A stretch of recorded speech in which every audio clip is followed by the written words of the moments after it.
Gönlüme ateş açtın, gönlüme hasreti yara ettin kalbime. Dargın ol ya da ister kız bana, İstiyorsan kır beni ama gitme kal.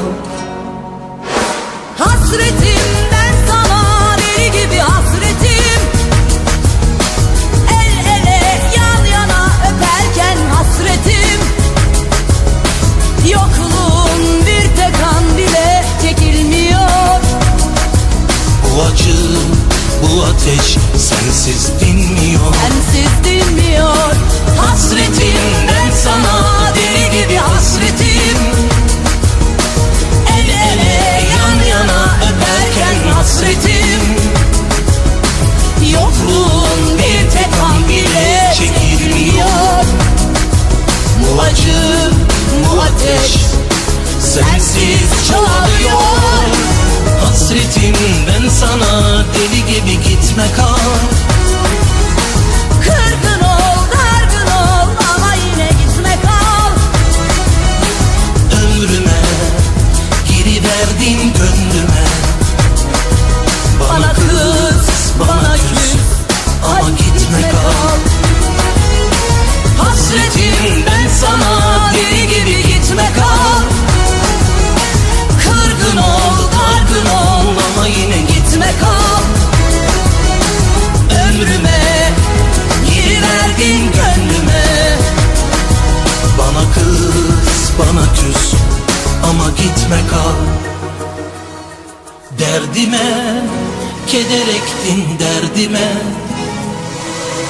bir inat sebep oldu gitmene. Bir düşün, yazık değil mi bize yıkılan hayallere? Beni itme kal. Hasretimden sana deli gibi hasretim, el ele yan yana öperken hasretim, yokluğun bir tek an bile çekilmiyor. Bu acı, bu acı hiç dinmiyor. Hasretim, sana hasretim, yan yanayken hasretim, yokluğum inan çekilmiyor. Bu acı, bu ateş sensiz çoğalıyor. Hasretimden sana deli gibi gitme kal. Kırgın ol, dargın ol, gitme kal. Ömrüme giriverdin, gönlüme. Bana kız, bana küs ama gitme kal.